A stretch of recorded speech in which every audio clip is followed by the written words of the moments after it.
Hey guys, welcome back to the Kaiyo cast. It is episode 37. We have Brad and Twidge here. Welcome. How is your day going today? You go first, Twidge.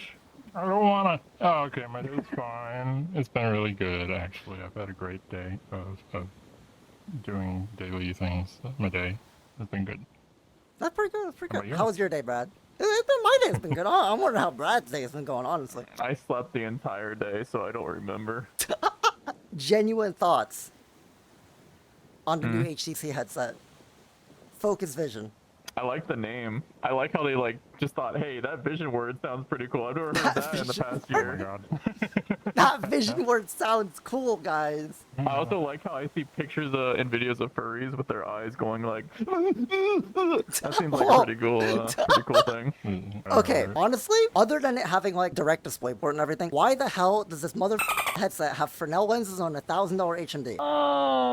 To be fair, I'm gonna be a devil's advocate here. I think their main customers, which is like the so-called enterprise, doesn't really give much of a crap about lens quality. They care about the other stuff that's going on that HTC kind of does well in. That being said, they parade the headset as a consumer choice, which it really isn't. It's barely a prosumer choice, and like every person I've heard that bought one or tried one was like, yeah, it has all the things on paper that you think you'd want, but right, Twidge, you freaking Yes, I agree. That is basically it. I mean, I was also going to say that like it's really enterprise focused and like a weak attempt to stay relevant in the consumer market.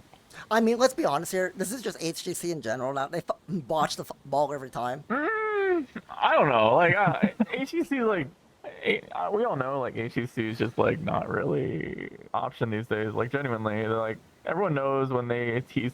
It's kind of funny because they always do like these big teasers, right? I don't know. It's whatever. They frankly only got big in VR because of them taking what Valve did and mass producing it.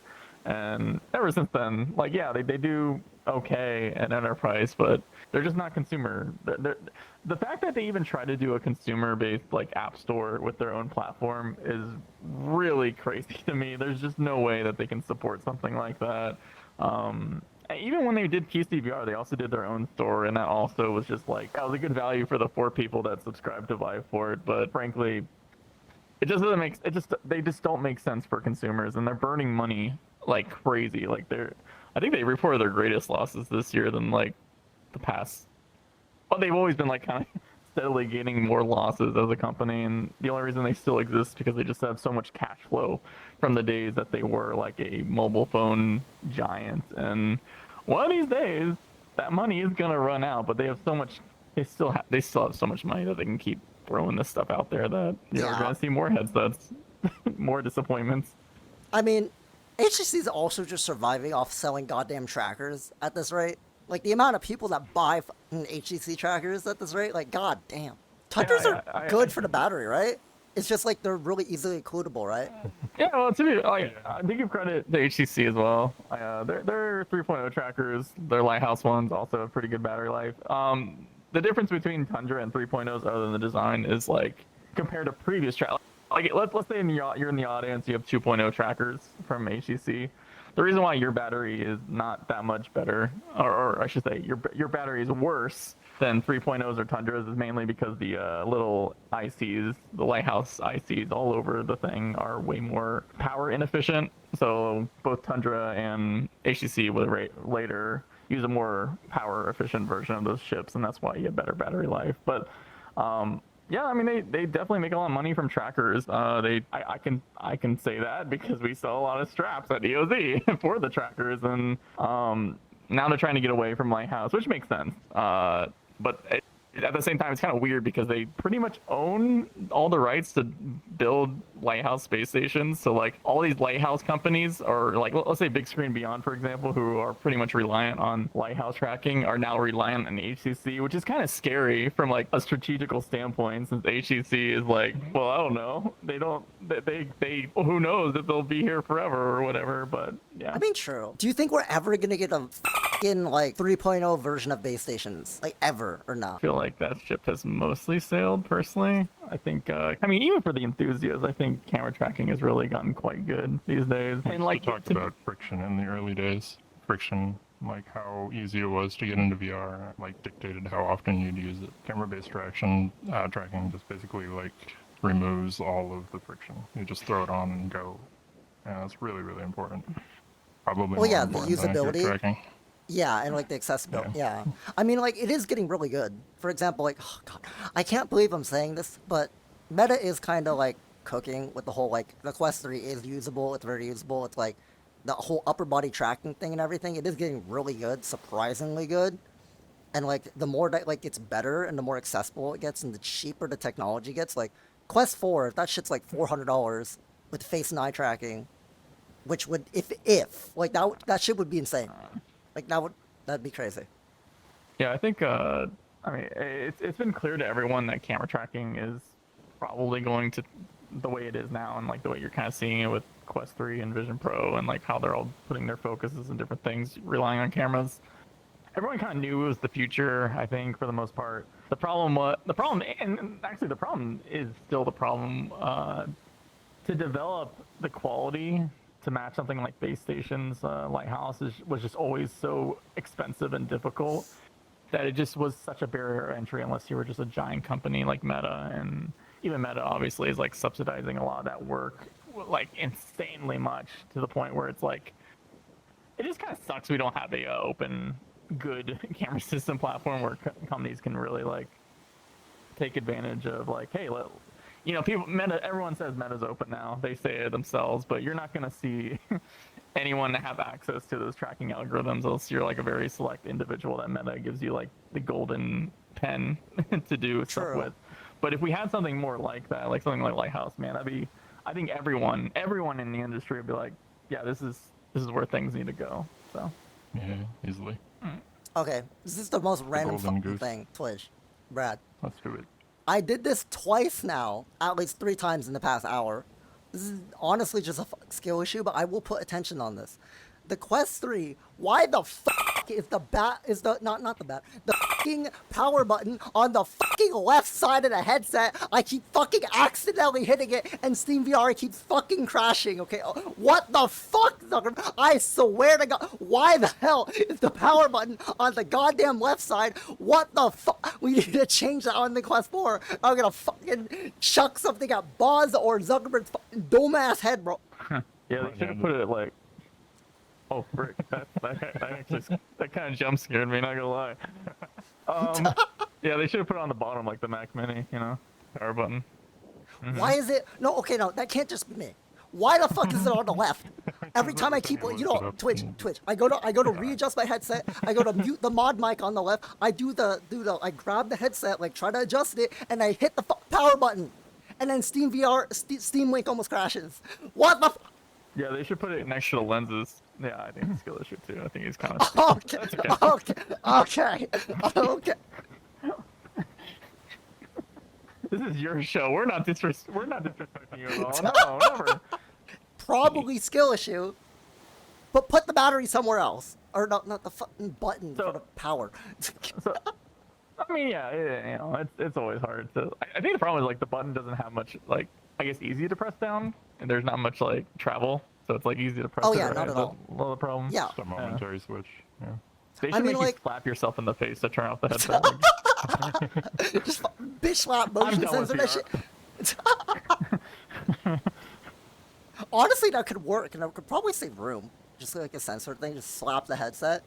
I mean, they already use. Do they still have that where if you like double slap it, Oh, yeah. it like turns to pass-through mode? They still On have the that? Quest 3. Yeah, I love that Not feature. the Quest 3S has a funny. button. It's like a button. Oh, the button. Yeah, Where's for the Quest button on 3. the bottom, like the Mac Mini? It's on the bottom. It's on the bottom. Okay. What the?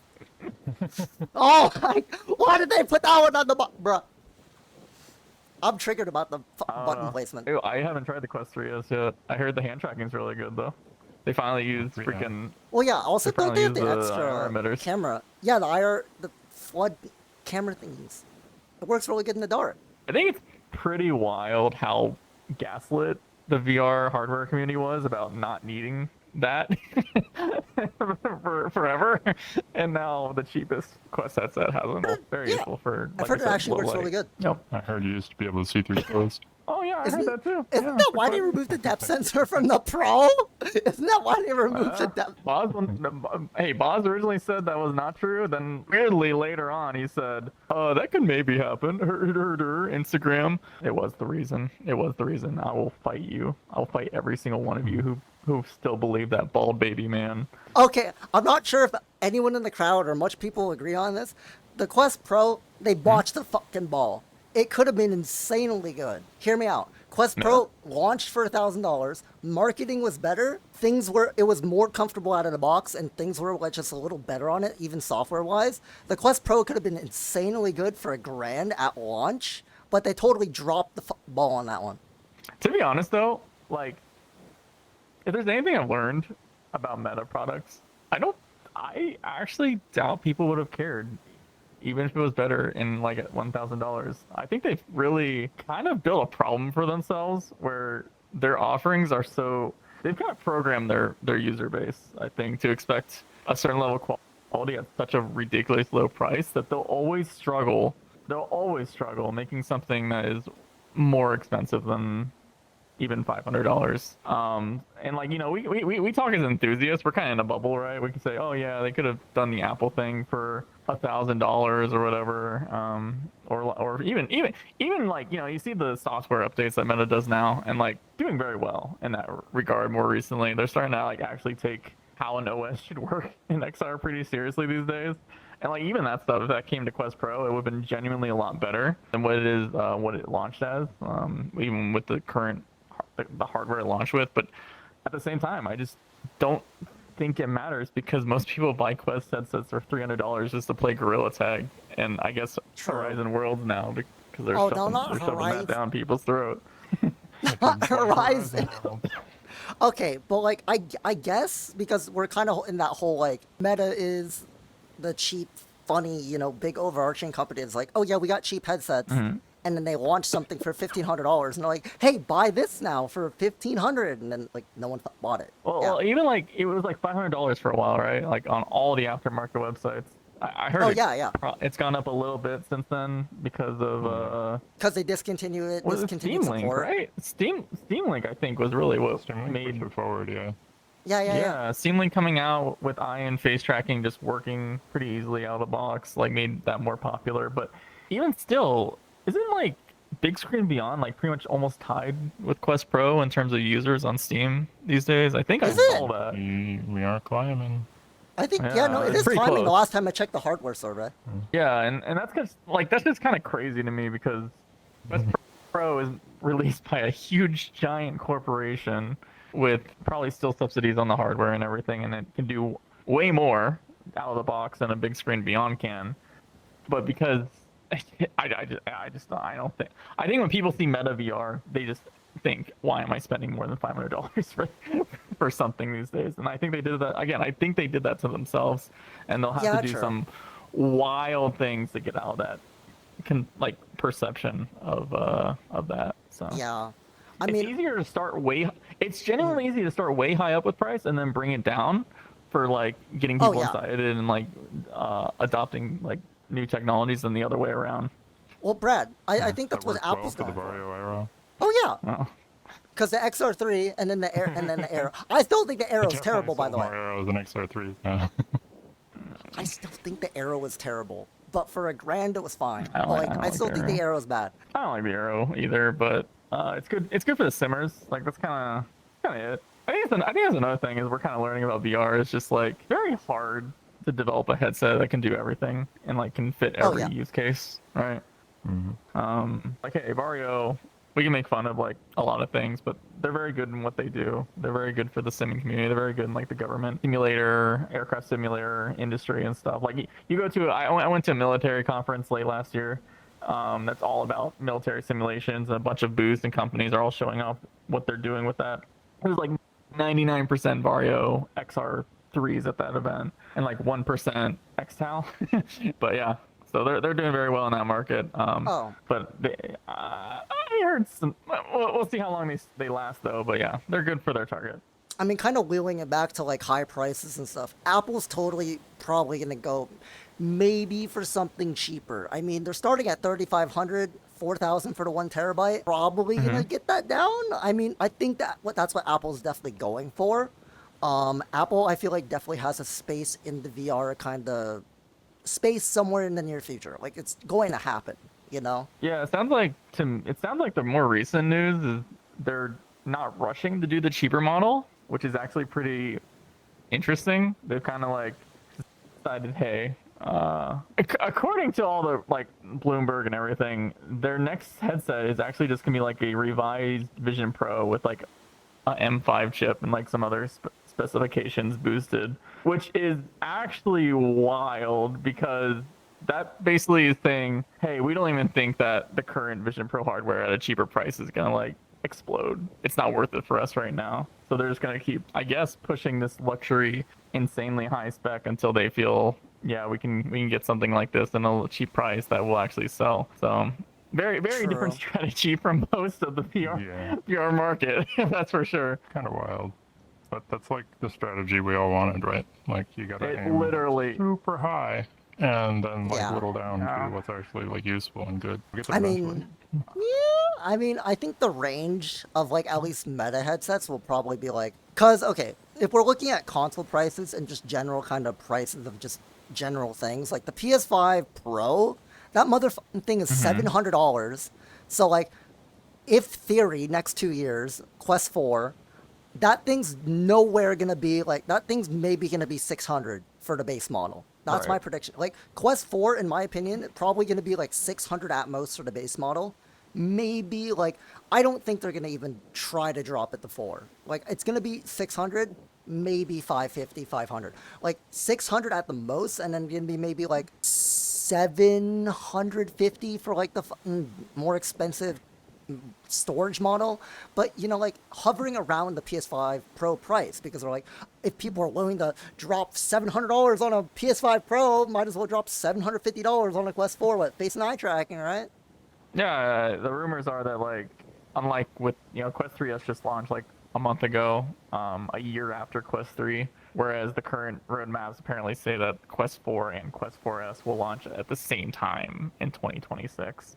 And that actually kind of does give them more room to have more disparity of price, because they're probably aware that, hey, if we launch a $300 and a $500 product at the same time, very little people are going to go for the $500 product. Like, I think that gives them a little more leeway to add more features in the more expensive product, and also pricing from just a strategic standpoint.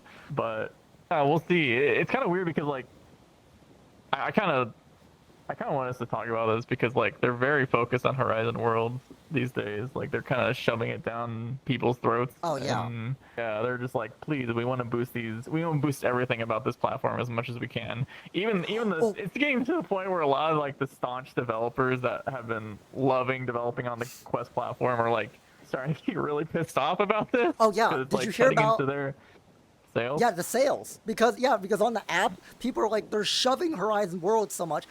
A lot of the games and stuff are not even showing up anymore. And you just see Horizons, and all the developers like, where are our games? They're not on there. All we see is Horizon. Yeah, Meta.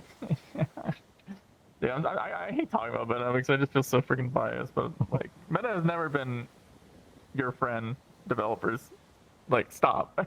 There's so much history with that company and VR rug pulls that like anyone who didn't see something like this coming was kind of just crazy, in my opinion. True. But like, from like, to give Meta credit, like they've been very clear that their idea is creating like a social platform, the next social platform, and Horizon Worlds is that for them. You can like say, oh yeah, it sucks, or hey, it doesn't have that much content, or hey, it's like, I ran into a bunch of racist kids the first second that I joined in there when I joined the Skibidi Toilet World that the notifications menu like recommended me to join.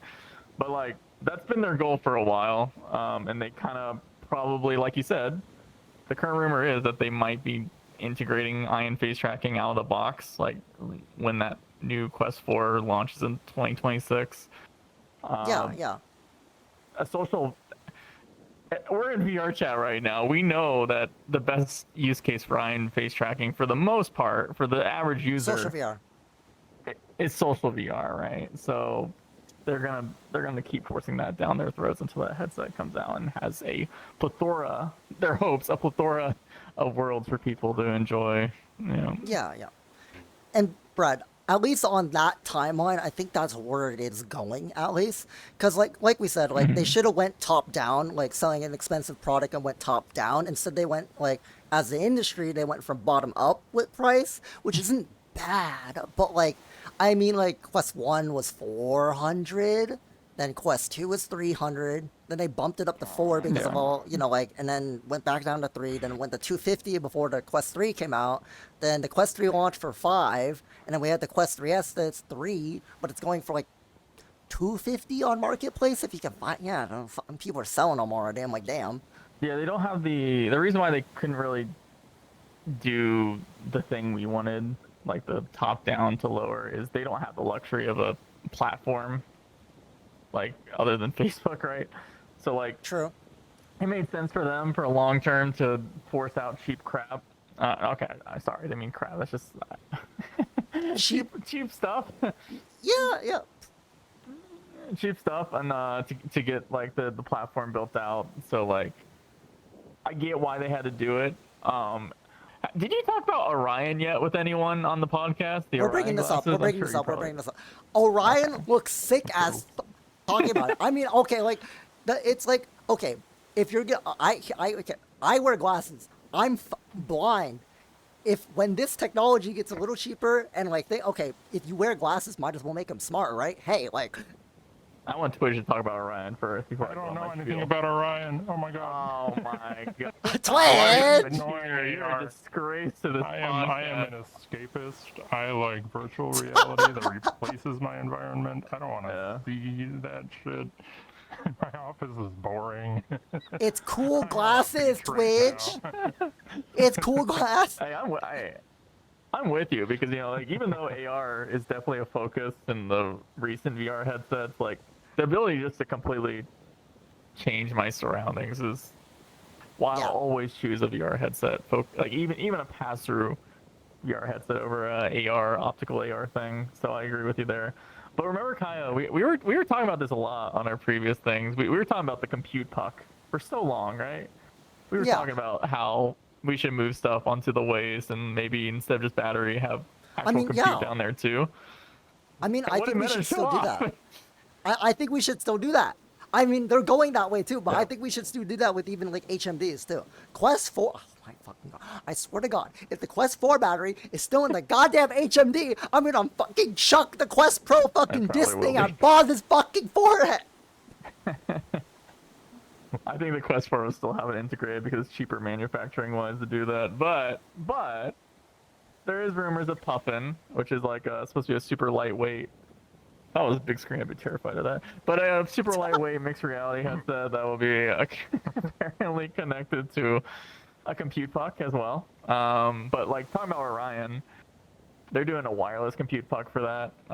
Yeah. It's pretty chonky still. Isn't but it like the yeah. hand thing, the Orion thing, and they're like, yeah. Oh, so they had the wristband, Yeah. BCI wristband, Web bands. Yeah.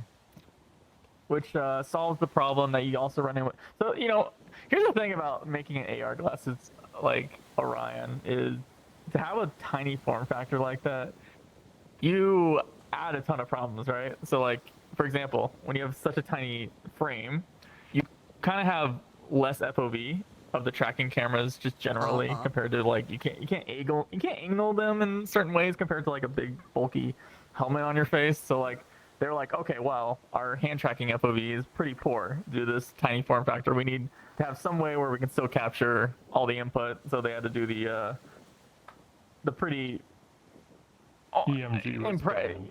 yeah, they had to do the EMG wristband, which you know, it's awesome. I'm happy they're putting stuff into it, but we'll see if it works for everyone that tries it whenever that product, if it comes out. But yeah, there was that, and there was also the compute puck, which is like where most of the processing that you saw in the glasses were actually being done, and they do also like these wild reprojection algorithms to actually do the wireless transmission too, which probably is fine for like stuff like viewing digital like text messages and mail and stuff, but like I bet there's probably some issues with that in terms of like if you want to watch like do serious gameplay stuff on it or whatever. There probably is some noticeable. I would assume there's some noticeable like what's the word I'm looking for? Probably latency, but like they have to literally like create frames, like create frames, and those frames might be very synthetic, and obviously synthetic is what I'm trying to say when you have like huge rendered things. But the funny thing about this, and this is why I wanted to bring it up, is I was talking about platform, right? You have this giant thing in your pocket that the glasses need to work. That kind of puts Meta in a very precarious position because certain companies already sell a thing that they put in their pocket all day that technically could become a compute puck in a lot of ways, and they might have those same apps that they use on their iPhone that just pops up in the glasses one day. So that probably makes Meta even more stressed, like, okay, we need to keep pushing out this ecosystem, getting developers on their platform more than anything, because they're always going to be pretty much behind in that sort of way. So it's no matter, this is why I feel like no matter what amazing hardware that Meta shows off, until they have a platform as powerful as the iPhone or the Google Android platform, they're always going to struggle, I think, with AR, even due to just that missing out on the smartphone craze. Even Valve, in a way, right? Like, Valve can target their whole idea, like what they're doing with Steam Deck, right? Where it's like, hey, we have a whole game library, let's play it on the go. Even Valve's kind of in a better position if something like an AR glasses that focus on like media playing or game content came out. They have that. Yeah. I might buy that. Yeah.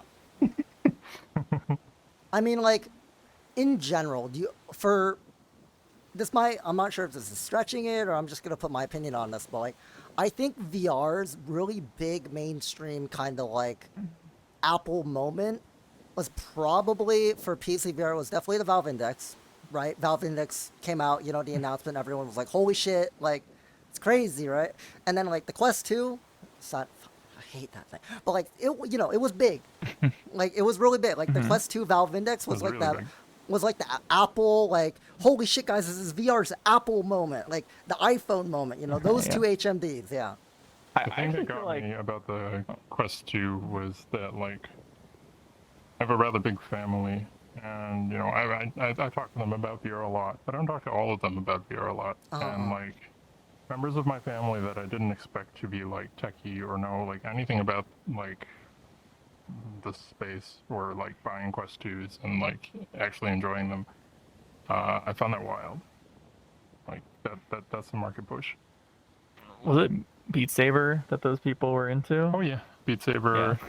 Yeah, I mean Gorilla Tag sold so many units, I'm sure. Oh yeah, for sure. Yeah, it was probably Monkey Tag. I swear to God, it was Monkey Tag. My nieces and nephews were all about that. I mean, how much like content creators kind of blew up off Monkey Tag, like shout out like J-Man Curly or like all the big Monkey Tag YouTubers, like, yeah, it's good. Yeah, it's a big. It's literally like I think it's literally the top game on Quest these days, like by far.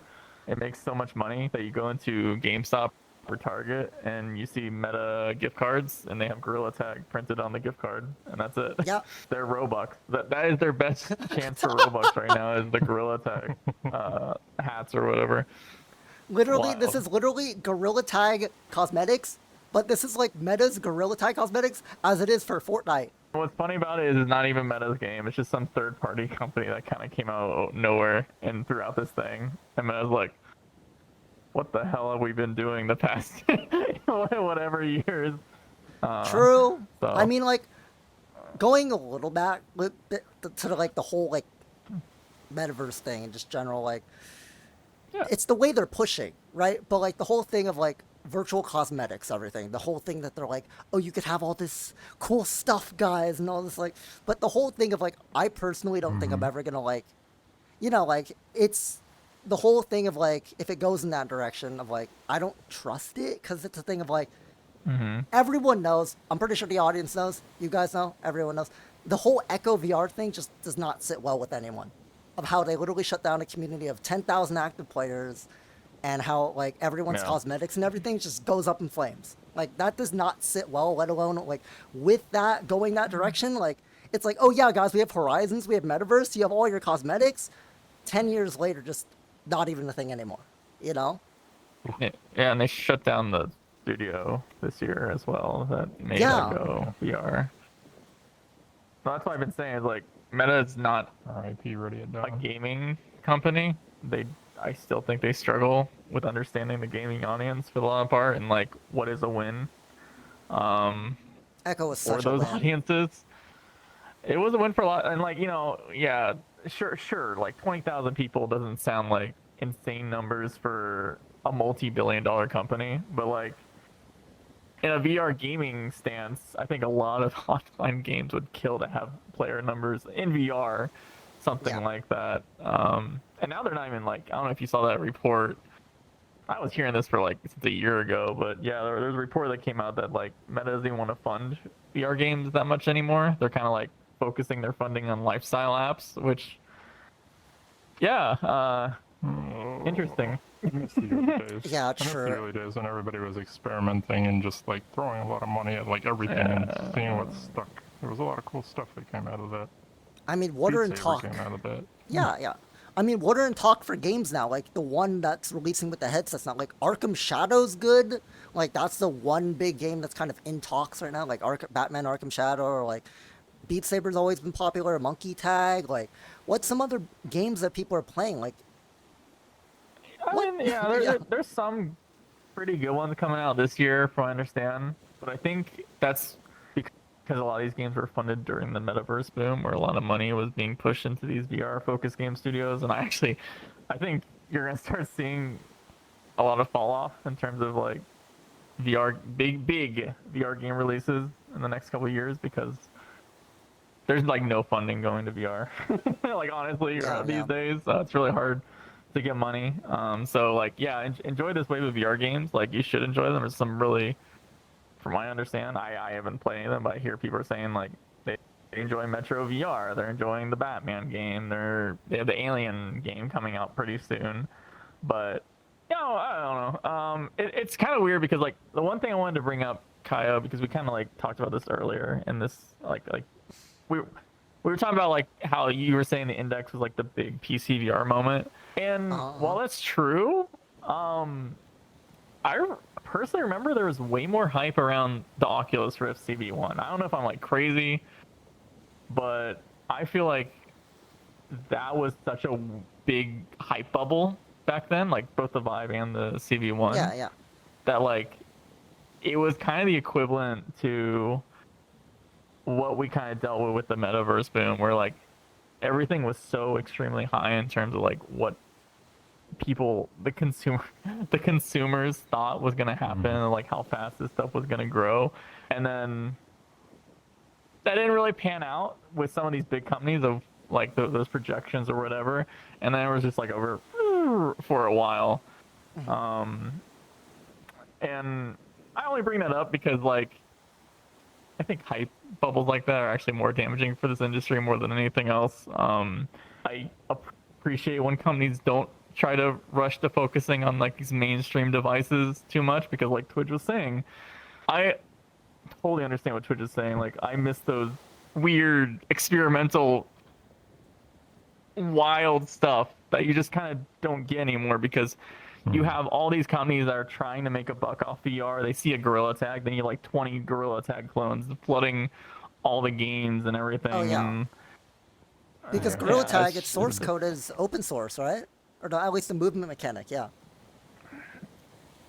I don't even know. I just know it's like you've seen this so much with VR games, especially like there's always been like these phases, like Beat Saber. Obviously, Beat Saber is huge. Then you got like feels like hundreds of just like these rhythm game Beat Saber type clones. there's been some that's been good out of that were different from Beat Saber, but then there was also like, Yeah, like Pistol Whip. there's right, and then there was like also, you know, there was like a VR karting phase for a while, and there's everyone trying to chase the next big thing to make a quick buck, without really caring about the medium, and it's so disgusting. God, I hate those people. Yeah. So Yeah. It feels weird to me, like, to be like, I can't imagine being a company who wants to like make something for VR and just playing follow the leader. Like, everybody's waiting for the next big thing. Like, why are you making something that somebody's already done? Like, the sky's the limit. Yeah. Sure.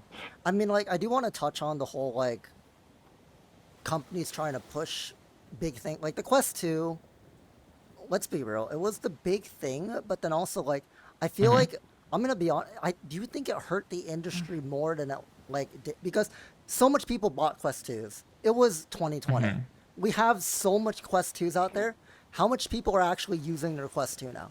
How much e-waste is that? You know, like, how much Quest 2s, like, exploded, right? You know what I mean? Like, exploded the medium. Yeah. And then, like, it's like, I personally think VR might have been better off if the Oculus Go, and I'm going to say it, I love the Quest 1. I love it.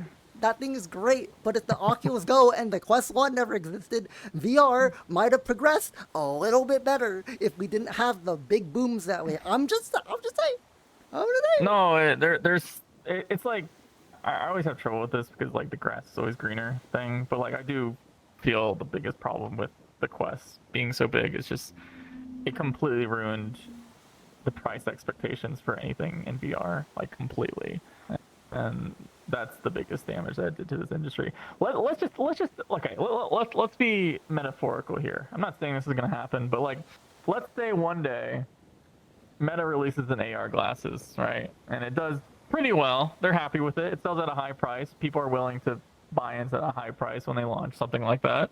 And then Meta's like, oh crap, this optical AR thing, we should be focusing entirely on it. And then they dump the VR stuff, like they dump the VR headsets. They don't care much anymore.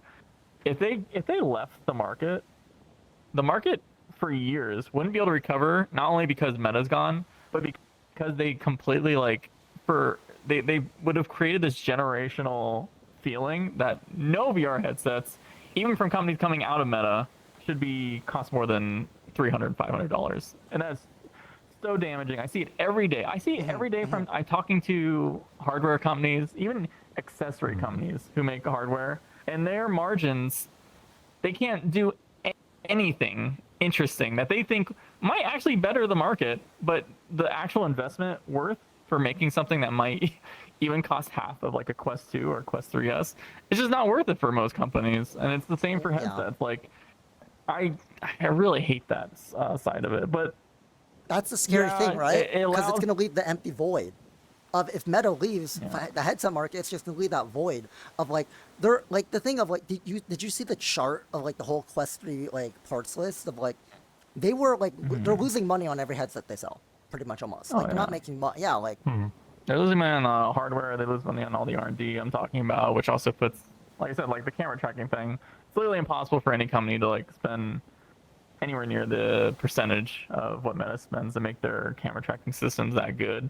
And will also, like, let's say someone does develop a camera tracking system like that, and they'll never get their money back, basically, is what I'm trying to say. Even if they release a headset that is comparable to that, they would have to, like, play the extremely long game where they're just happy that they're making something niche. They're happy to, like, kind of slowly progress this market in a more organic way. But there's frankly just not many companies that are willing to do that. And I know I talk about this like a lot, but I'm actually both shocked and happy we have a wild card company like Apple kind of taking that stance and any other stance right now, because yeah, they're not selling a lot of headsets, but they're kind of taking that extremely long term. We don't give a crap right now if it's selling huge volumes. Like I respect companies like that, and Valve kind of also has expressed that kind of feelings about VR in the past. And even though we haven't seen a new headset in a while yet, I still think they would probably try to push toward that too. So I think it's more organic and healthy for the medium in the long term. Yeah. the grassroots stuff is like how to grow it. It's always been Yeah. that way. Every industry. Like, Because you that's got- the you one gotta thing, right? It's just harder to like let it kind of like flow. push cheaper, right? Because like we kind of been Mhm. talking about a little bit for the past like 5 minutes, like no other company's gonna be able to do that. It's just a hard, yeah. Huh. When you do a giant land grab, eventually you like can't sell anything. Yeah. We should talk about something more positive. I think Yeah, okay, no, we gotta shift this. We gotta shift this. Okay, wait, hold up. VR. Hold up. Twidge. VR's dead. Oh my god. Yo, guys, we got the old term that VR's dead. Lowest Holy funding shit, year bro. for VR Wait, in the VR. past 10 years. Yo. Okay, no.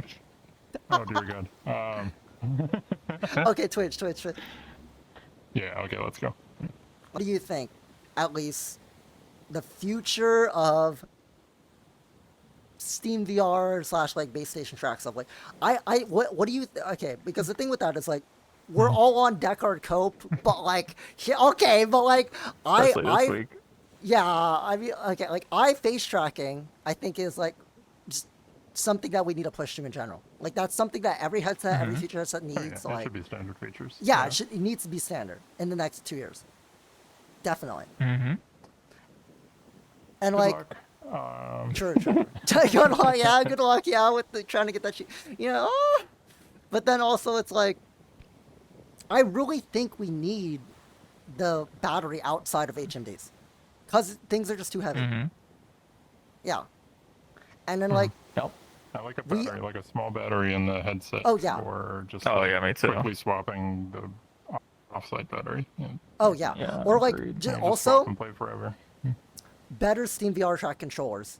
Everyone in the crowd can agree. Everyone here, VR filmmakers, everyone can agree on this. We need some sort of new Steam VR track controller with good haptics, with like the tracking of the index knuckles. Like, if Valve doesn't make it, some other company. Like, Have you seen my recent tweets? Kaiyo? the ones about the Deckard? Which ones? You post a lot of Yeah. tweets. Yeah, the Deckard relating one. The Roy? Does Roy ring a bell? A little bit. Okay, well, the past couple of nights, so the new Steam VR beta came out. Are we gonna do a cope thing here? Are we doing? Yes, we're gonna do a cope segment. Cope segment. Let's go. We did do Alright. Let's Do Cope. Let's do. Cope segment. Let's go. All right. Yeah. Valve Deckard, trust, doing Brad, cope. trust.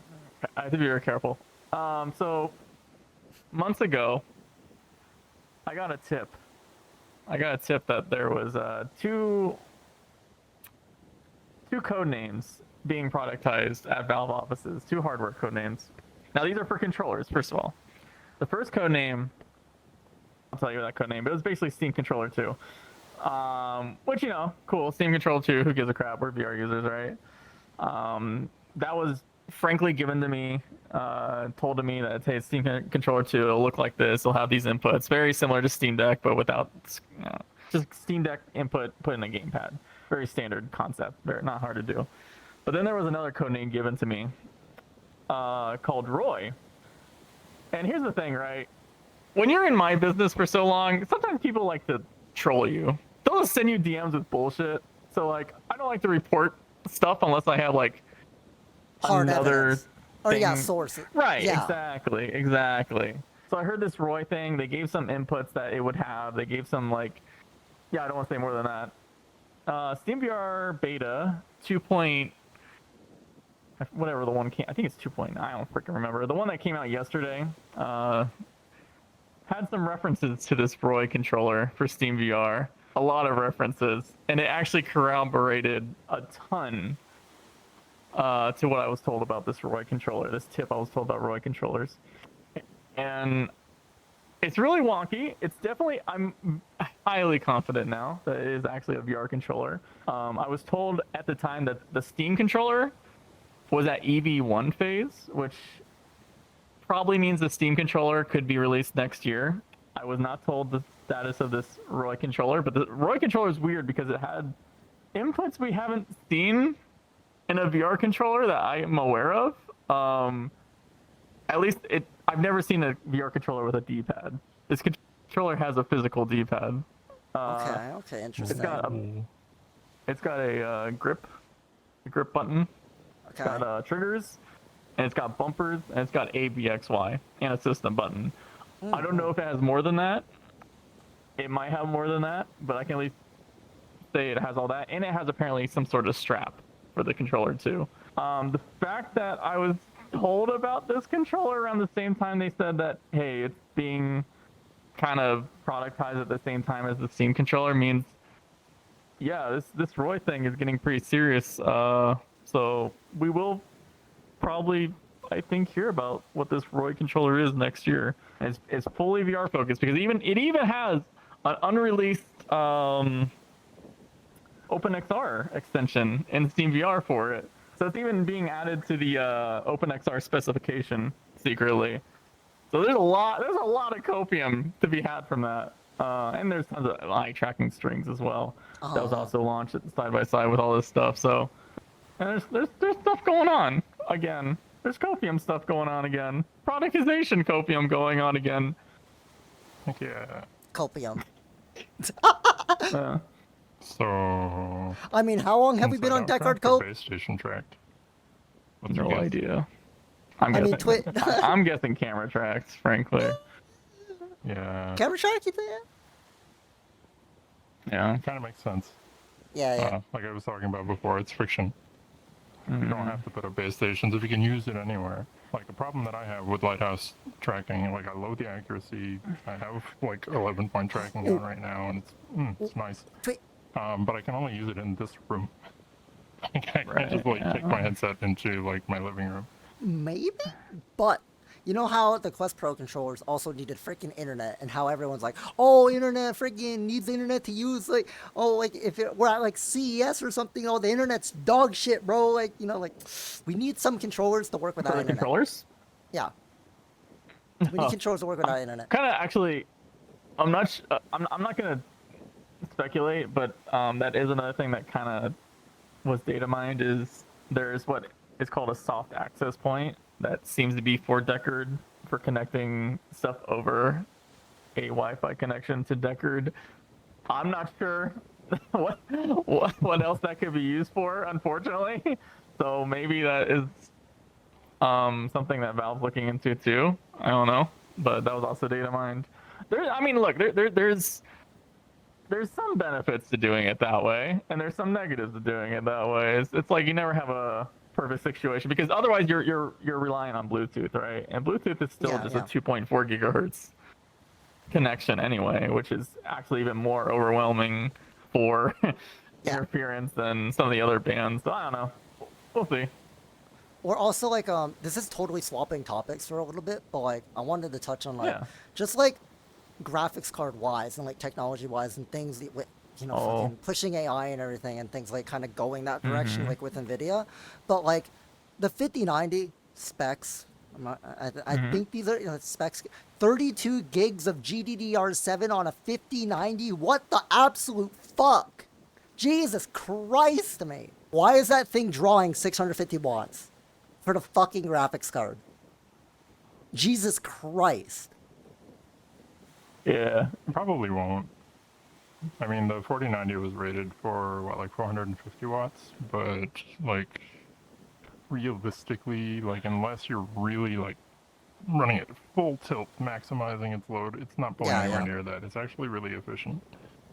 Yeah, like the 40 series is pretty efficient. TDP is, like, kind of misdirection. Yeah, I mean, that's max power draw, it's right? like a stat that needs to grow because, like, you know, like, oh my god, it's so powerful. It's like 650 watts powerful. Do you think we're going to need like 2,000 watt power supplies? If you're Bitcoin mining. Unless we switch to 240 volt power, like, we just simply can't. Like, 1,800 watts is like the limit, and that's if nothing else is on your circuit. Sure. So like 1,800 watt power supplies at max. 15 probably, realistically. 15, yeah. So that you can, like, have a monitor too if you want. Well, no, you've seen all the 5090 memes, right? Of how there's literally like a power cable thing on the graphics card that just powered a graphics card. Oh yeah. Yeah. Actually, the 5090 memes, not the worst idea. If it's gonna pull 650 watts, then might as well be an onboard That power graphics supply. card at max load is drawing more wattage than my fucking computer at 500 watts. That's insane. Yeah, that's a you problem. Skill is showing again. Okay, Mr. Brown with his 4090. Okay, bud. You got a 6K 40? per eye Apple Vision Where's Pro. your My 4090? ass, bro. You're not a true VR enthusiast. You don't have it. No, I'm just kidding. I don't know. It's like graphics cards are cool. I don't know. I don't know what to say about it. It's like my problem with graphics cards is like they're made by a company that's very hostile to gamers these days. So it's like, what's even the point? Unless do you you're think, building though? a rig that's legit. Like, it's the whole meme of, like, do you think graphics cards are just going to keep getting more chunkier? Like, I swear to God. Like, we're going to need, like, big-ass cases. Like, bigger cases for that. 5090. You know what I kind of feel might happen personally? I think like SoCs are getting so good that might become the focus for PCs in the long term. And then you might buy like a GPU housing if you really need that extra power. I can see that being like connected externally through like Oculink or whatever they're using. I kind of feel like that might genuinely be the future of PCs in the next 10 years. But yeah. Yeah. I mean, in a lot of places, we're already stepping back. Like, you can get a really, really nice laptop with, like, a mobile GPU that can run VR or, like, VR chat. Like, my framework can run VR chat, like, pretty well. I've stepped back in performance, but, like, it's so convenient. And people are going to start to not care about the $3,000 GPU and get the thing that works. I mean, yeah, I mean, the reason why I only got, I know I'm going to get roasted by my comment sections and everything of the internet. Why'd you get a 4060? You should got, like, saved up for a 4070 and better parts and brother, okay?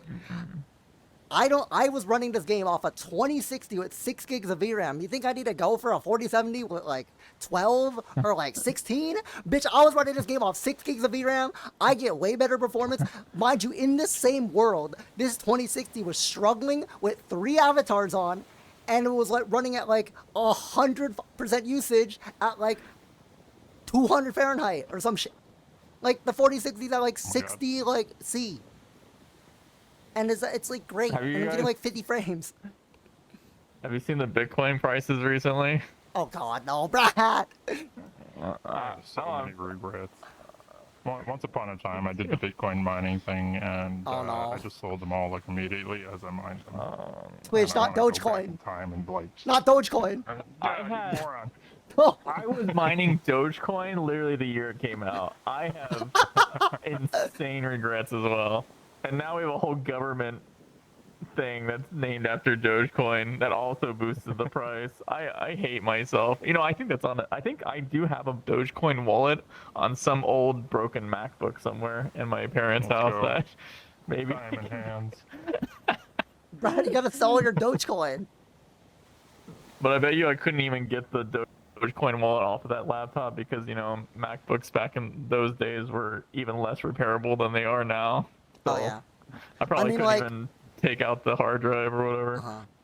What was it, like the original MacBook Air? Like I had like one of those. Well, it was pretty good. Like MagSafe. Yeah, it was pretty good.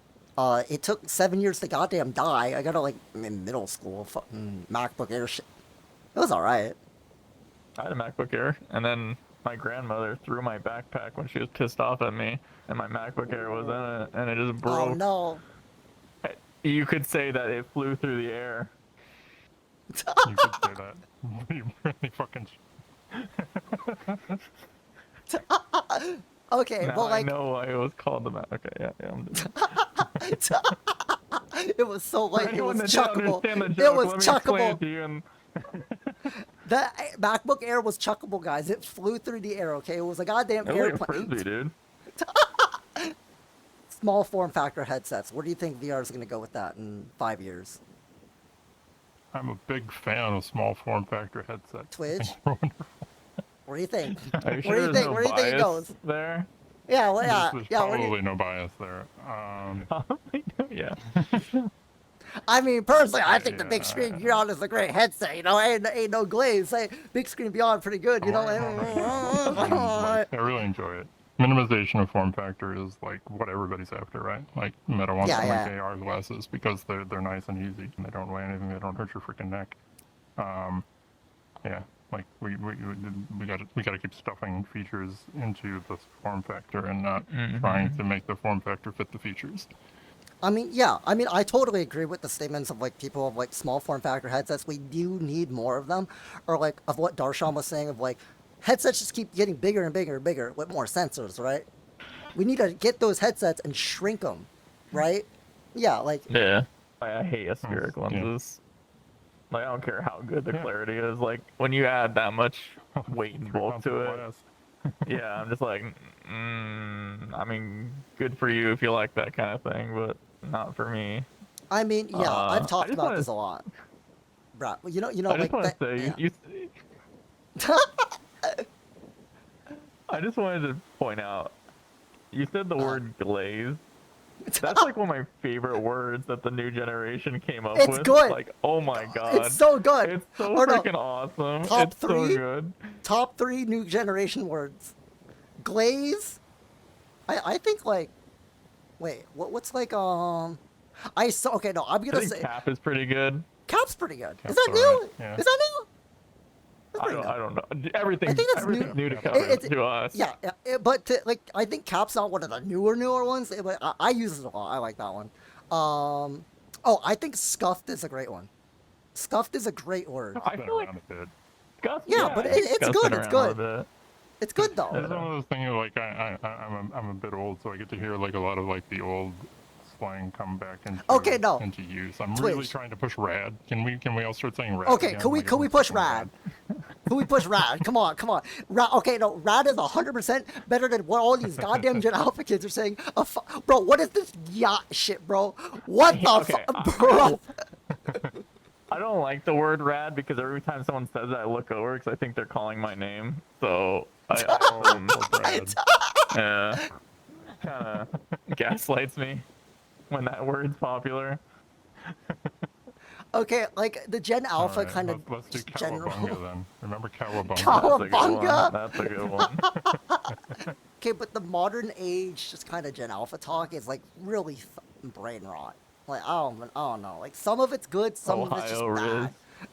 No, not the Ohio. Ice skibidi on your Ohio. Wait. I need to bring this up since we're on the topic. I need to bring this up. Did you see that one Australia clip where they were like literally like explaining like government or something things in like Gen Alpha terms?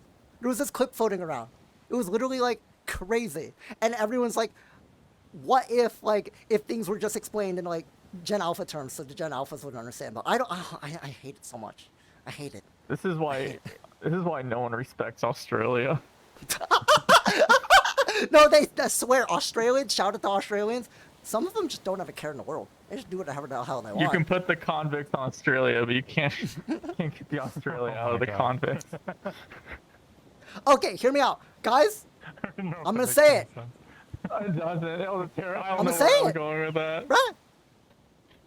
Australia is based. Don't they have like some of the most dangerous animals? I don't know. I've seen their technology prices, and I'm like, hell no. The spiders. There's yeah, there's the spiders. I like the coconut crabs. Those look cool. Coconut crab? Yeah. That's wild. I saw one in Mexico like climb and like basically like picked up a trash can and like what? Got in. How? They're like huge. They're like raccoon size, and they literally act like raccoons. And it's a crab. It's a crab. Big screen beyond is great. One gripe I have with it, this is not big screen's fault or anything, but like said this many times, the iPhone face scan fucks everything up, okay? It's Twitch. I've told you this. It's the iPhone's fault. Problem. It's the iPhone's fault. Swear, it's the iPhone's fault. Like if there was good enough 3D scanning, like Face ID and everything, then we wouldn't require an iPhone. We could use any phone, but it's not there yet. Yeah. iPhone's the only thing that can do it reliably. And it still fricks it up. Yeah, hopefully it works one day. 85% of the time. I give Never it mind. 15% of the time where it like doesn't work. What's wrong with your face? No, I'm kidding. Okay, bro. I'm So just okay, kidding, I will I'm bring this just up. If we're kidding. okay, no, if we're going that territory, issue, some oh no. VR headsets don't like fitting Asian face shapes. Okay, the fucking Pico 4, Oh, goddamn dang. Pico 4. Oh my brother. Brad, were you just accidentally racist? That was wonderful.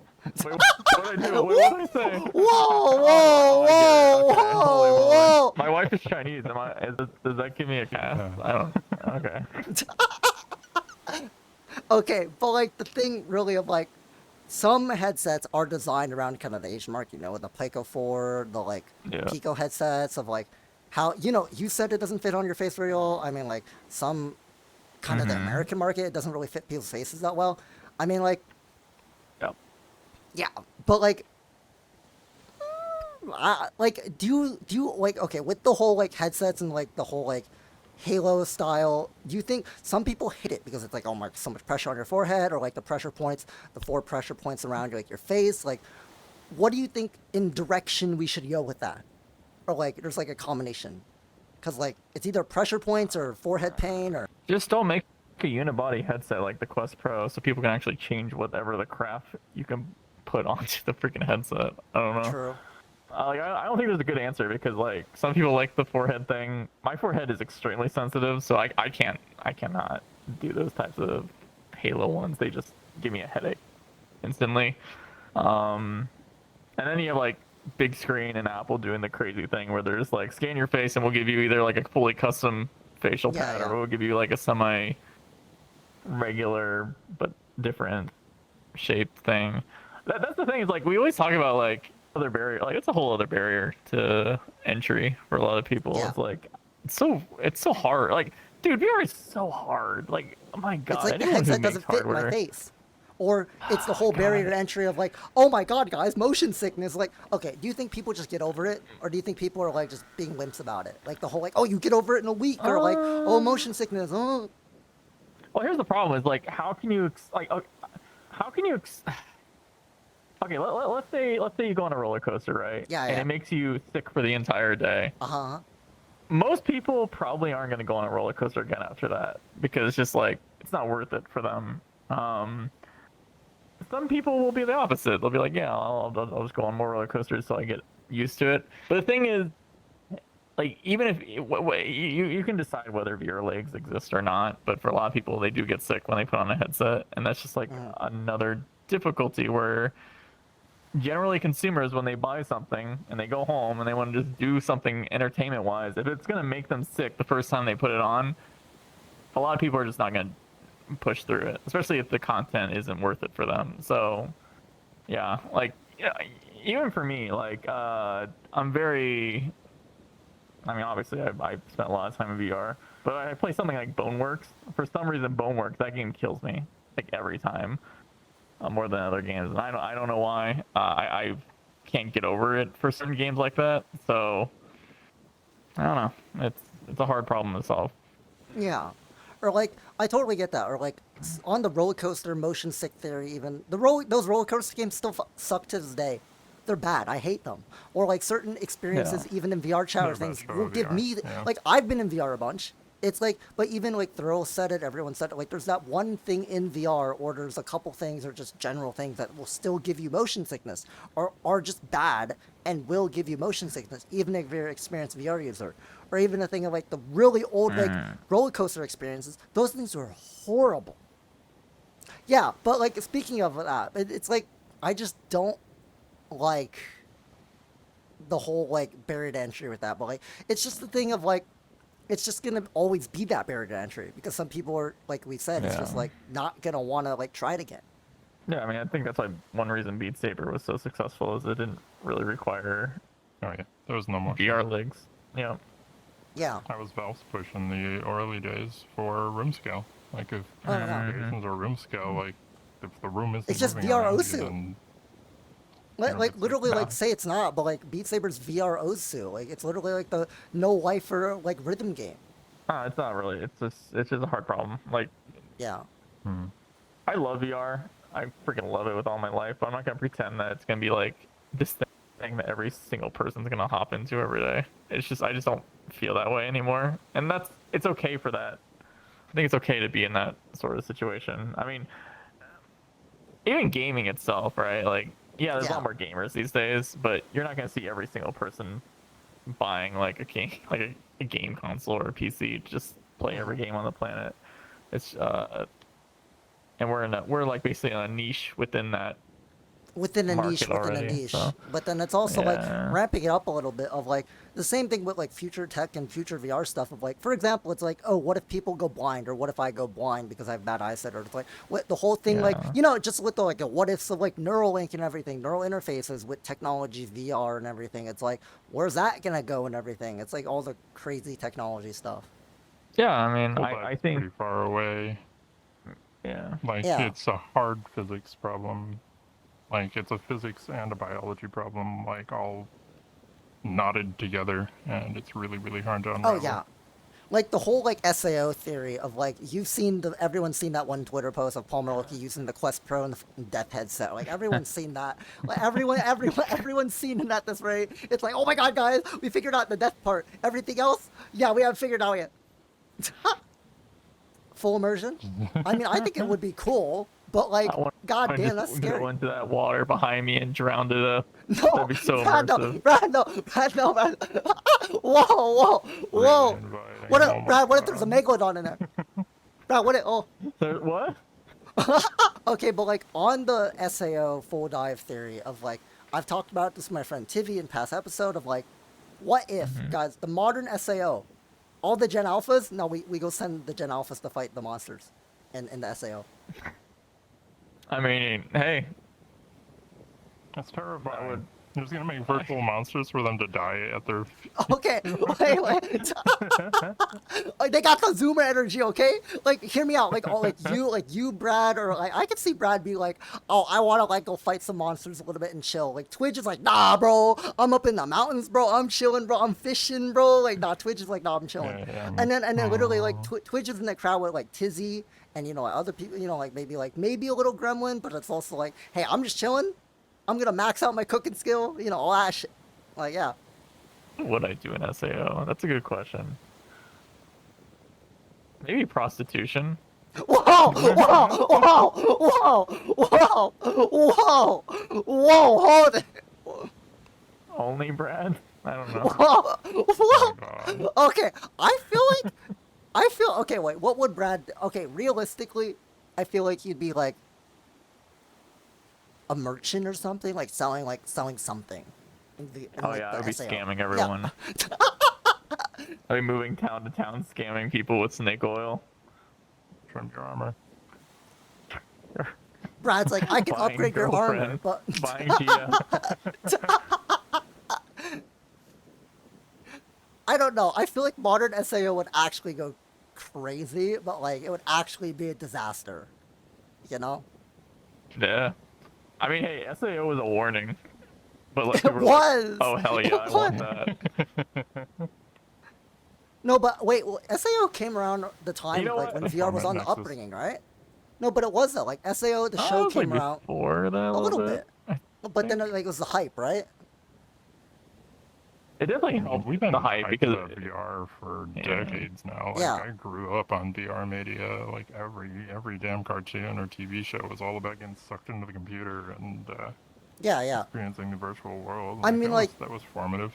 That's why I'm Oh here. yeah, like early '90s or even like what like you saw the whole internet upbringing and the whole like everything with like the internet. Like honestly, like are you disappointed? Are you disappointed on where it went?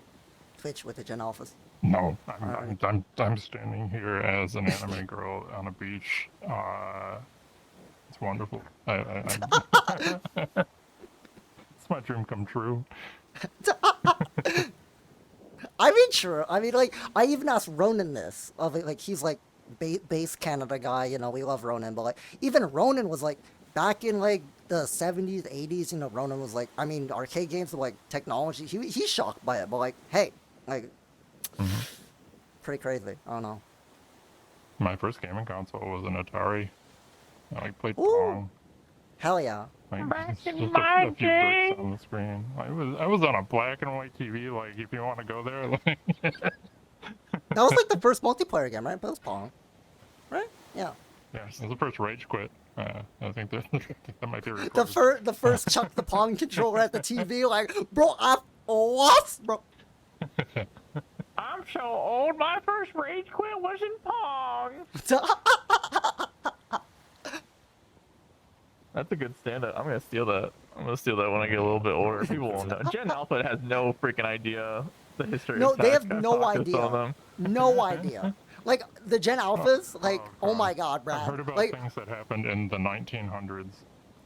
oh no, Twitch, no, Twitch, no, Twitch. Okay, wait, Brad, Twitch. I'm actually scared, not even just for the Gen Alphas, but what's the generation after? I think it's actually like, I'm scared, guys. We're I don't like know. 2025 is the next generation, I think. I think it's actually the next generation, 2020. Oh, I don't you mean even what remember my daughter what is gonna be born into? Oh no! Oh, guys, we're so guys. Okay, we're using a new term here. Guys, we're so fucking cooked to go. Guys, we're so cooked. I've said this over and over again, but I'm gonna treat my daughter like the greatest XR social experiment that I can ever do in one's lifetime. Are you They gonna show her won't know what my VR? real face looks like. I'm not sure about that yet, but like, just like how I grew up around my grandfather being around an old freaking crappy Windows PC, that kind of like changed the way I saw the world. I was like, wow, that's pretty wild, right? My daughter's gonna see me always wearing a freaking headset, no Vision matter Pro? what, and like No, Brad. interacting with the world that way. The Vision Pro. I'm sure that's gonna leave some lasting marks on her, just the whole lifestyle, just from that.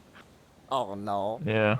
Oh no. But I don't know if I want to put a headset on them. Standing here at our age, like, I mean, okay, like we're Twitch, gonna like be, the whole Vision like Pro, technology like, theory. the freaking Pong. Yeah. Whatever happens then. Yeah. Or like, how was it with like showing your daughter like VR? Was it like, you know, like the whole like? Oh man, daughter loves VR. We play together pretty regularly. It's kind of a bonding thing. One of the first time I got her in, she was a little tyke. She was like 5 maybe. I put her in Google Earth, like the VR experience. I don't even know if you can get that anymore. Anyway, like we were having like a party. We were all like, you know, checking it out, like going to different places that we knew. I put her in there, and then I moved the map, and she just fell on her ass. What? It was so real to her. Google Earth was like, with its low Google resolution Earth was like, nonsense, so real to her at that time. She fell on her ass. Oh my god. That's kind of like really weird when you think about that. Like, Yeah. how you like. How old was this? Do you know? I'm not I gonna think judge she's you or about anything. 5. For it. Yeah. Okay. Yeah. Is it like? I can imagine someone trying to raise someone completely in a VR headset. Maybe not in a first world country, but in like some weird country where they have secret child farms that they do experiments on for genetics. Imagine just living in VR the whole time. I'm just kidding. Well, I know that's not real. So, but Brad, okay, no, but speaking of like growing up in like the technology age, right? Of like, you know, I feel like the Gen Z generation was like the upbringing internet, like iPad generation. You know, the iPad. Like when I was in elementary school, we had the Yeah. iPod. I was on that Plants vs Zombie shit. Okay, I had that Temple Run. Right. Okay, that shit was, bro. I was on that Subway servers like crazy, bro. That Geometry Dash, yo, that shit went crazy, bro. But like, yeah, but like, that, the iPad, and then like the whole, what was it after? Then VR, right? I'd say VR. It was like the iPad kids, then the VR. I feel like we're in the VR age. You know, like 2025, or after 2025 and on is going to be like the VR, XR, whole like, why is everyone wearing VR headsets? Or why is the VR headset thing, you know, like, age? I mean, I that's think sort we're of a long getting- game, right? Yeah, a long Kids into it game. now, and then when they're like, they have disposable income and want to play, like, VR's gonna be wild for them. I mean, Or they just grow up and think it's a gimmick. True, Could be. true. They might hate That could it. also happen. Or, Like, but why do people do that? Oh my god, real life is so much better. Could you imagine? True. That'd be crazy. You have to use your hands. That's a baby's game. That'd be crazy. Wait, but like Brad, Twitch, I want to ask you guys' genuine opinion on like your first introductions to VR. Like, how was it for you guys? Was it like that crazy for you, or like how was the whole like your first introductions to VR? I was blown away. My first was the DK2. I had followed like the DK1 and stuff, and then like I couldn't really buy into it at that point. The DK2 came around, and I started seeing like the experiences people were doing, and like the experiments like were really what got me. Like the wild kind of nonsense people were pulling off. And I was like, wow, that's really cool. And then I tried it, I put it on, I got it all set up, and I was like, oh my god, this is actually the real VR. Like we're there. Like I couldn't believe it. Ever since I've been a super enthusiast. When was My the first VR time chat was rabbit at hole for oh. Twitch? Yeah, Twitch, you gotta know. Twitch. Got on in the early days. Like my account's fairly old. Like you. Like I played a bit in shut up. Played a bit in like 2018. But like couldn't really find like a crowd that I clicked with back then. I actually started getting into it for real with like the big screen community. Like, we had a really close knit community, like waiting for their headsets initially, and like we did VR events, and I met a ton of really cool people that way. Got me where I am right now, like working for big screen and just like, being here at this very moment. Like, yeah, that's kind of where I started. It's been about a year. That's crazy. Okay, Twitch. More than a year and a half. Wow. Yeah. We're getting the Brad scoop. Brad VR upbringing. I entered a contest. I won the contest. I got to go to a HTC Vive press event. I got to try like 10 experiences in like the span of 5 hours straight. I never puked so much in my life. Oh my god. But I'm still here because it was so worth the puke and all the DNA I probably spread all over that event space bathroom. Oh my god. That it was great. And I'm still here for some reason. Despite all the brain rot and tears and everything, it's been worth watching it just develop over time. And yeah, it's just to see where it went. Like, I'll be honest, I have a love-hate relationship with this medium. I freaking love the technology so much, but I get so passionately angry about things that I don't know. It's weird. It's weird. But I love it. I still love it, even though I seem like I'm such a hater. But it's because I love it so much that I get so pissed off. Yeah. Or like the whole like the Vision Pro thing for you was like you were waiting for something like that, like monitor replacement, high resolution, like yeah. I wanted that for so long. I wanted it for so long, and then finally the first freaking thing that can kind of do that comes out, and I see all these. Literally, just remember the Valve Vader headset that people were they talked about that was apparent. So there was this headset that was being developed around right after the HTC Vive launched, and it was this like extremely high-end, ridiculous all kitchen sink headset being developed internally at Valve, but they ended up canceling it because they realized, oh crap, even if this thing came to market, we'd have to sell it for like $5,000 or whatever, because it was just like literally insane what they were trying to do with that device at the time. Whenever I heard that, I was like, I would buy that instantly. I want that. I want something like that. I don't give a crap.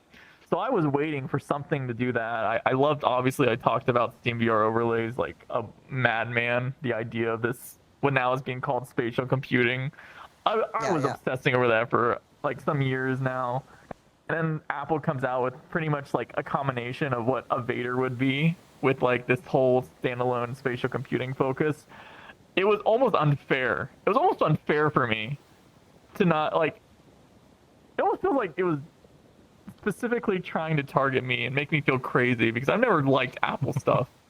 I was always like vehemently anti-Apple, but they built this freaking headset. It's everything I wanted from the VR industry, and they trapped me. They screwed me. Yeah, just for me. Yeah. So yeah, that's why I'm like so passionate. Brad, Apple knew. They knew, yeah. Yeah, they knew. And that's what I was saying earlier. Like, they're not rushing to make a cheap headset anymore. They're just gonna keep making the Vision Pro line apparently better because they still don't think it's enough. I'm like, what are they doing? This is crazy. It's everything I wanted. I can't believe it. What is happening? So yeah, I'm trapped. I'm doomed. Basically. To see what they do? Because I think everyone's excited. I think I'm excited to see what they do. Really try. So they're making me like question some opinions I've had because today I tried a new what they call it Apple immersive video, but all it is just like really high resolution 180-degree 3D content, right? I've never liked that stuff. I always thought it was kind of a gimmick. I like 3D video, don't get me wrong, but like I've never seen many 180-degree videos that like was worth all that space. Usually they always like kind of recorded, like kind of like Hollywood, like classic Hollywood style, where it just doesn't make sense to do that format. But they released one today with the band called, or I guess I don't know if they're artist or band, whatever, called The Weeknd, and it was actually amazing. It was like genuinely such a good piece of content. That was like, oh crap, maybe this 180-degree 3D thing can actually be pretty good if in the right hands. So it's like, yeah, I mean, I like to be proven wrong about what sucks in VR and what doesn't suck, and that was like one of those instances. And you know, they can do stuff like that because they just have so much cash flow and they don't give a, they're treating this like they just don't really give a crap. They don't give a crap about how many people adopt it. They're just kind of throwing everything at the wall. Like what you were saying earlier, Twidge, like the early days of like 2016 era. It gives me that like nostalgic feeling where we're kind of back at that time all over again, but like at least in the Apple Vision thing where it's just people are there's a small group of people, like honestly a very small group of people, but they're just throwing random stuff at the wall right now. It feels very experimentative. So like you have all these things that make me like really hate to say it, respect Apple for how they're approaching it quite a bit. So yeah, it's good. That's where the good stuff comes from.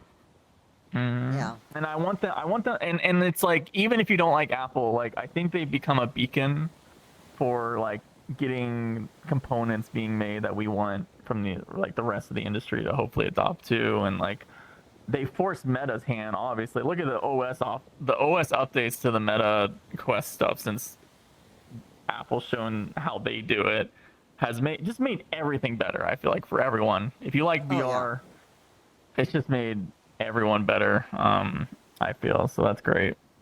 So yeah, I feel like when Apple kind of went into it, like the whole, we were talking about this like, oh my god, almost a year ago now, of like, oh my god, if the Apple thing flops, guys, what's gonna happen? But then like, you know, we're now a year later, and it's like, look what it kind of did for the expectation of VR in the industry.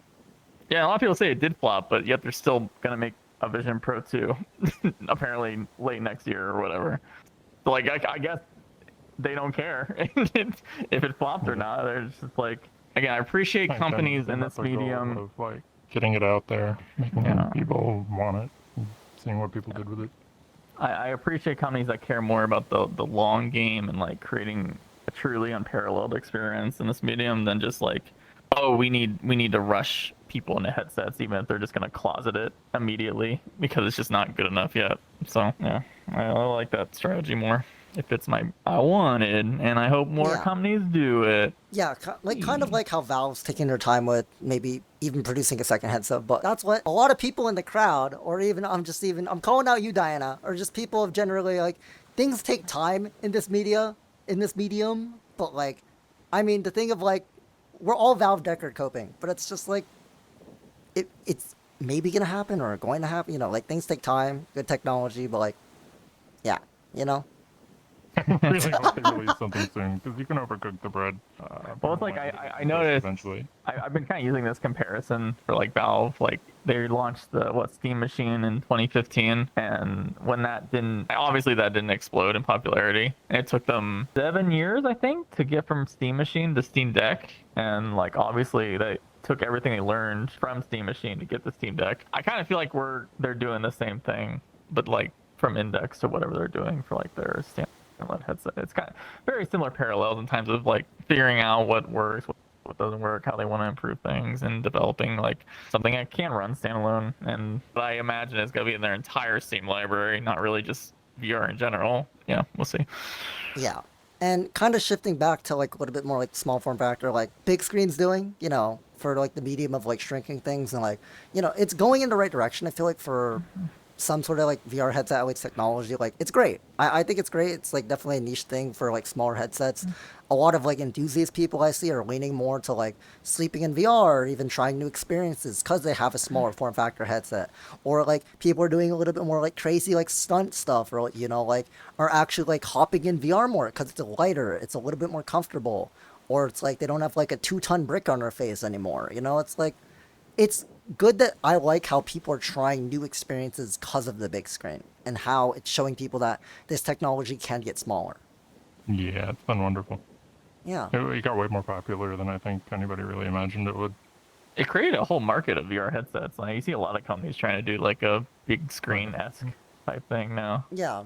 Or like the So, whole like, is this ever gonna release? Like, well, I'm gonna bring up a really is this obscure? Like the Shift All MeganeX, MeganeX. That never. Yeah, that weird thing. yeah, I think it will release this time. The only reason I think it will release is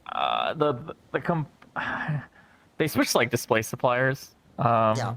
You know, they've been showing off like different versions of the MeganeX for years, and they never really mass launched it. I heard reasons why that was, a variety of reasons, but their previous display supplier was pretty garbage. They recently switched to BOE, which is a very big company, has larger volumes, more reliable. And another reason why I do think this will actually release this time is Panasonic is actually still involved with that headset, which was actually a big shocker to me because Panasonic actually sold off Shift All. They originally were integrated to Panasonic, but like after obviously the VR metaverse boom died, Panasonic was like, why are we keeping you around, draining off of our money? But they sold it off, but Panasonic did still stay involved with that project. So yeah, I think it'll do well in Japan, but I think that's kind of it, to be honest. Yeah. And kind of even just going a little away from that of like the whole medium of, I mean, there's a lot of what ifs in this industry, but it's also like the one big what if was what if, you know, the whole Acer and the whole like Star VR 1 thing with Starbreeze and everything didn't go under. What would have happened? Would we have been walking around with 210 degree FOV headsets and what would have happened? You know, the whole what if. I mean, We could do yeah. that. We could do that easily with like, you know, headsets that wrap around your face and weigh Yeah. a kilogram or more. It's Or not really something people wide want. FOV Like, and people distortion. prioritize the comfort yeah. more. I mean, there are ways to solve it. I mean, with that, there's been the theory of like, yeah, you could solve it, or like the whole like the really weird like Pimax lenses of how they're distorting it a little bit because they have the weird like custom lenses for the Pimax, or like, yeah, but it's Well, like, here's the weird thing about Pimax is even they're kind of like slowly itching away from that huge wraparound FOV thing, and like even though their body plastics hasn't changed to copy that, I kind of feel like even they have hit a wall of how many people want to adopt something like that and use it. So they probably are going to start going the other way, in my opinion. I really feel that, even though it's not going to be obvious right away. Yeah, it's just, you know. You don't release a giant headset and then put micro OLEDs with a low FOV in the giant headset. It just doesn't make sense. All right? true. So, You gotta go smaller Put with four of that. them in there. Yeah. How do you put 4 micro OLEDs in that big thing? What? man. Some companies have tried it, but inside labs, and they were like, "Oh, this is a terrible idea. We're never launching this." Or like, do you think micro OLEDs or mini LED or displays or stuff or technology is gonna be pushed more? Because I think it should. Oh yeah, I think for sure. I think micro LED is shown itself very well, and even the early days, it's still like the early days for like big FOV VR headsets, micro LED. I say big. I know some people be like, oh, 90, 100, 110. That's not big FOV. Well, it is when you're talking about like these small displays or whatever. But like, interesting thing is there's companies. Well, so Samsung has this project called GVR, Samsung Display, where they're now trying to take the micro OLED processes and try to apply it to glass backplanes, which would allow bigger displays and cheaper displays, even though it's using a lot of the same, same process they would do for a silicon backplane, which will, of course, hit a limit for pixels per inch and like resolution stuff. But that going alongside of what progresses you're seeing in the micro OLED with the silicon backplane stuff, over time it would get better. The glass backplane stuff will be more affordable. The silicon backplane, well, it's like the Vision Pro released, and I think they were paying like almost $400 per display in the Vision Pro, and that's already gone down $100. Yeah. For the size of the, mostly what the cost is, like they have to build these displays on a silicon backplane, which is a wafer. That's like a 12-inch wafer. So like when you have 1.4 inch diagonal, that's you can only have like a very little amount of space on that 12-inch circle to make so many displays, and not every display on that wafer might yield well. So you're wasting a lot of expensive stuff to do that. But the thing is, no matter what you're making, the more volumes you have of something, price just naturally goes down over time, because yields get better. People learn how to do these things more, and that's already happened with the Vision Pro displays. Apparently, what started as $400 per display is now $300 per display, because it's just the volumes are starting to get better, and more companies are interested in investing in it, and because they want to catch up to it or whatever. So I think it's definitely the future. I think for super cheap headsets for the next 5 years, it still will obviously be LCD. But every even Meta wants to get away from LCD. Like they say they don't want to, but all the leaked internal memos say that they're waiting for it to get to a certain price before they hop in. But everyone wants to get to that.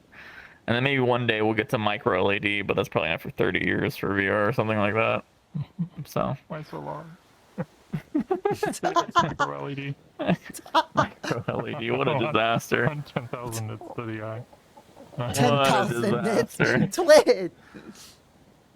He's not. Yeah. I mean, I want this beach the idea. to hurt my eyes. I want this sand to like be hard to look at. Yeah. A lot of people surprisingly do. Brad, Twidge, thanks so much for coming out. This was absolutely amazing. Thanks for the audience for coming out. I'll see you all in the virtual world in the next KaiyoCast episode.